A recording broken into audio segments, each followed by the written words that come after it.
If the night vision on your V380 Wi-Fi security camera isn't working properly, the problem usually comes from the infrared IR system that allows the camera to see in the dark.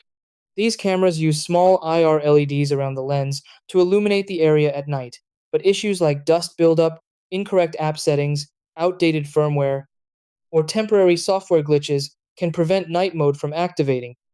The good news is that most night vision problems can be fixed quickly by checking the LEDs, adjusting settings in the V380 app, and updating the camera firmware.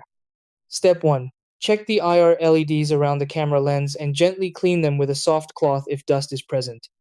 Step 2. Open the V380 app and make sure night vision or night mode is enabled and set to auto. Step 3. Clear the app cache or reinstall the app to remove possible software glitches. Step 4. Press and hold the camera reset button for about 10-15 seconds to restart the device. Step 5.